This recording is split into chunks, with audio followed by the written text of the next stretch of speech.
2-3 દિવસથી અહીંયા પંખા નીચે નાખ્યા છે. લાગે છે કે આજ હાંજની પાછી તૈયારી કરતો લાગે બહુ. યુગ શું બનાવે છે યુગ તો? આટલું શાક આપણે લઈ આવ્યા છીએ. હેલો ફ્રેન્ડ્સ, ગુડ મોર્નિંગ, જય શ્રી કૃષ્ણ, જય દ્વારકાધીશ. કેમ છો બધા? મજામાં ને? તો સ્વાગત છે તમારું આજના એક મસ્ત મજાના વિડીયોમાં. અને અત્યારે જો 1:15 વાગી ગયું છે અને અમે નાઈ ધોઈને થઈ ગયા છે ફ્રી. બધું કામ ઓલમોસ્ટ થઈ ગયું છે અને વરસાદ પણ ચાલુ જ છે, સતત વરસવાનું ચાલુ જ છે. વરસાદનું રાતનો ચાલુ જ હતો, વરસાદ થોડીક વાર રહ્યો નથી. તો આપણે બધું કામ આપણું થઈ ગયું છે ને હવે સીધું જમવા બેસવું છે. નરેશ હજી સૂતા છે તો હું ને દીદી પેલા ફટાફટ જમી લઈએ. અહીંયા છે ને આપણું કપડાનું ટપ પણ આપણે ભરી દીધું છે. અહીંયા આજ તો બાથરૂમમાં કપડાં ધોયા અને અહીંયા ભરી દીધું છે ટપ. એટલે જેવી જગ્યા થાય ને દોરી એટલે આપણે કપડાં અહીંયા સૂકવી દેવાના છે. અત્યારે તો આપણે જ્યાં નજર કરો ને ત્યાં નકરા કપડાં જ તમને દેખાશે. જોઈ લો અહીંયા રૂમમાં બધે કપડાં સૂકવા, આખી દોરી કપડાની ભરી છે. 2-3 દિવસથી અહીંયા પંખા નીચે નાખ્યા છે તે આજે તો સુકાઈ ગયા છે. તો અહીંયા છે ને બહાર તો આપણે સુકવાની દોરી છે પણ ત્યાં વરસાદ આવે એટલે આપણે ન સૂકવી શકીએ એટલે અહીંયા બીજા સુકાવા નાખ્યા હતા.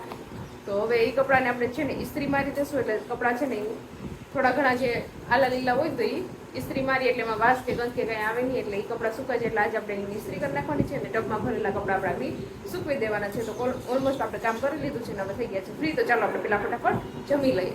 ચાલો તો અત્યારે 4:30 જેવું વાગી ગયું છે ને ઉઠીને જો હું છે ને સીધી ઇસ્ત્રી કરવા માટે બેસી ગઈ છું. કેમ કે 2-3 દિવસથી આ કપડાં અહીંયા દોરી આપણે આગળ બતાવ્યા હતા ને કે લટકતા હતા દોરીએ કપડાં.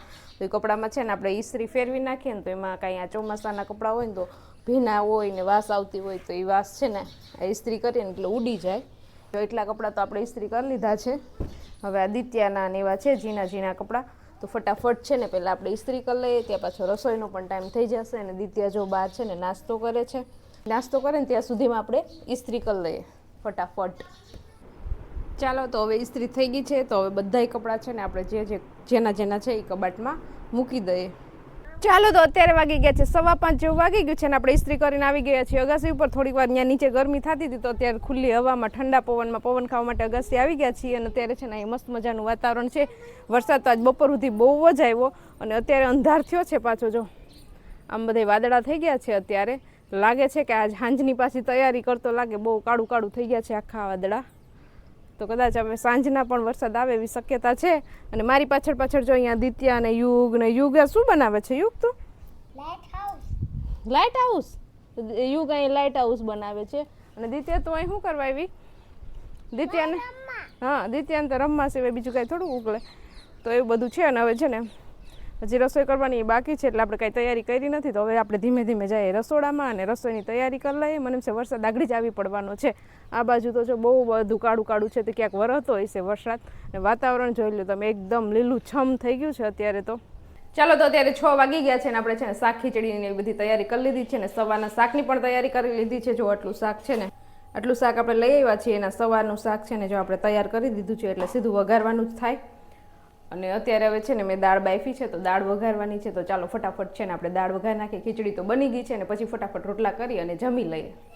ચાલો તો જો આપણે દાળ વઘારી નાખી છે ને આપણી દાળ છે ને એ ચડી ગઈ છે મસ્ત મજાની. જો અહીંયા જો મસ્ત મજાની દાળનો વઘાર મારી દીધો છે આપણે અને મસ્ત દાળ બની ગઈ છે આપણી. તો હવે આપણે ગેસને કરી દઈશું બંધ. ચાલો તો અત્યારે થઈ ગયો છે બીજો દિવસ અને ઘડિયાળમાં 11:30 પોણા બાજુ વાગી ગયું છે. અને આજે છે ને પૂનમ છે એટલે હું પૂનમ રહી છું. તો મારે અત્યારે ફરાળ બનાવવાની છે. તો ફટાફટ પહેલાં આપણે સૂકી ભાજી બનાવી નાખીએ ને થોડાક ગુરખા છે એ તરી નાખીએ ને પછી આપણે ફટાફટ છે ને ફરાળ કરી લઈએ. કેમ કે ભૂખ લાગી છે, કામે બધું થઈ ગયું છે.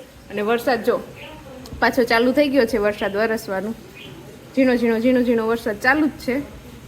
ચાલો તો જો આપણી ફરાળ બનાવી લીધી છે. અહીંયા આપણી સૂકી ભાજી બનીને તૈયાર થઈ ગઈ છે. પછી અહીંયા આપણે મૂર્ખા પણ તરી લીધા છે. અને અહીંયા જો દિત્યા બેન છે મોબાઈલ જોતા માંડ્યા છે ખાવા. કેવું બન્યું છે બેન? મસ્ત. Good morning. Good morning. જય શ્રી કૃષ્ણ. તમારું સ્વાગત છે વિડિયોમાં સ્વાગત છે. હું છે ને મોબાઈલ જોત ખાઉં છું. દિત્યા પૂનમ રહી નથી પણ મારા ભેગી જો અહીંયા ફરાળ કરવા માટે બેસી ગઈ છે. બરાબર ને? હા. ચાલો તો ભૂખ લાગી ગઈ છે તો આપણે પણ ફટાફટ થોડું ખાઈ લઈએ. અત્યારે જો આકાશમાં કેવું મસ્ત નજારો દેખાય છે. સનસેટ થવાનું લાગે છે. દિત્યા જો અહીંયા ચડી ગયા. હાલ દિત્યા ખાઈ લે. ચાલો તો અત્યારે 7 જેવું વાગી ગયું છે ને હું ને દિત્યા જો અહીંયા અગાસી ઉપર આવી ગયા છે. દિત્યાને ભૂખ લાગી છે તો એને ખીચડી ખવડાવવા માટે. બરાબર ને દિત્યા? બરાબર. મને પીપી લાગી છે. ચાલો તો અત્યારે વાગી ગયા છે 11:30 અને અમે જો રૂમમાં છીએ અને થોડુંક એડિટિંગ નું કામ હતું એટલે એ કરતા હતા. અને દિત્યા બેન જો હસવાતા નથી. તો આપણે વિડીયોને પણ અહીંયા એન્ડ કરી દઈએ. તો તમને આજનો મારો આ વિડીયો કેવો લાગ્યો કોમેન્ટ કરજો, લાઈક કરજો, શેર કરજો અને જો ચેનલમાં નવો હોય તો સબસ્ક્રાઇબ કરજો. આવતીકાલે મળીશું નવા વિડીયો સાથે. ત્યાં સુધી bye, good night, bye bye. પછી દિત્યાને તો ગુડ નાઇટ નહીં થાય છે, તેને ખાવા જવું પડશે કે પછી હું એને તો 12 વાગી જાય. Bye bye.